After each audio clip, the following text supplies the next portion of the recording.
A few years ago, St. Mark's put together a building assessment team, affectionately known as the BAT team. We were charged with the responsibility of going through the church, assessing the needs of the facility. And as part of that process, we created a laundry list of items that need attention. So one of the items on our list we found was the stained glass. The glass panels within the wall are cracking and splitting due to the excessive heat. When the panels were made originally, the lead caming and sealant that they used has since hardened, and it won't allow the panels to expand. Therefore, they're cracking because that doesn't allow movement. Another item on our list we found was the north transept wind columns. The laminated beams that essentially hold up the outer wall of the church are starting to show signs of rot and decay, and these need serious attention, as well as the wall behind the pipe organ on the exterior, the east side of the building. It is warping, has water damage, there are tiles that are falling off, is in serious need of repair. Another area we've paid special attention to were the roofs around the building, the flat roofs, the shingled roof, the asphalt roof above the sanctuary. Our Sunday school wing has leaks currently. We've been chasing around. So far, the sanctuary roof has stayed dry, but it's exceeding its life expectancy. Another area that is of special concern is the masonry around the building. Not only the old limestone from the original construction, but more so the new cinder block that we use. It's very porous and leaks, and we're missing mortar. We have cracked mortar joints, cracked bricks, cracked blocks, tuck pointing, ceiling especially. Water will seep in. If we have a hard wind-driven rain, water will literally pour through the walls, soak right through the block into the interior of the building. In 2017, we sealed the parking lot, but it was nothing more than a Band-Aid to give us a few more years. It might buy us 3 to 4 years.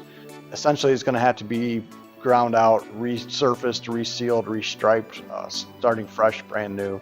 All in all, if you put all these items together, the sticker shock is about $860,000, which seems like a lot, but we're also doing quite a bit of renovations and updates to the church. It was a little discouraging to hear such a large dollar projection for the facility needs. As we began to brainstorm ideas on how we might solve this, we came up with the idea of using the endowment fund earnings to do a loan for the building needs. Let me show you a couple graphs that we developed as we looked at the feasibility of this project. The first graph shows the amount of the debt payment over 20 years. This blue line gradually increases because we would borrow money for the first 3 years as we needed it. It stays level then at the top, and in the last several years, different loans are paid off a little bit each year. The second graph shows our current endowment level and the earnings that it generates and how much of those earnings would go toward paying off the loan. It doesn't make it all the way to the top of the line, as you can see. The third graph shows what could be if we are able to grow our endowment. This graph shows that in nearly every year, the loan for our building needs is covered, as well as the 10% tithe that is generated towards ministry objectives. The great part of this is that even after this current loan is paid off, the fund still has dollars available for years to come. So when the roof again begins to wear out, those endowment funds will still be there to cover another loan if that's what's needed.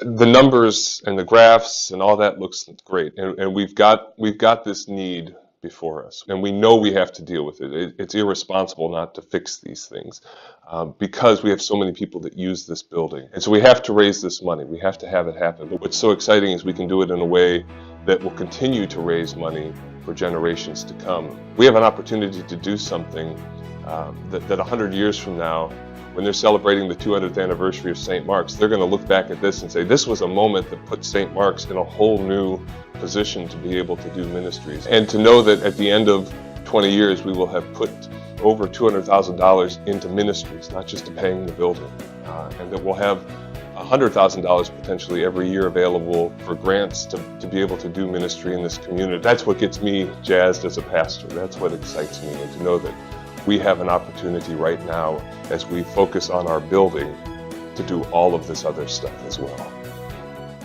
Here at St. Mark's, our leaders have developed several methods by which donations can be made. These include a special envelope whereby half of what you give is invested in the endowment fund, while the other half is used or needs throughout the church.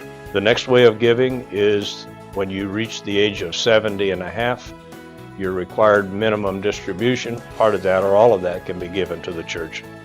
And finally, the probably most important is that you name St. Mark's in your will. Please feel free to contact the church office. We have forms that you can fill out for that minimum distribution.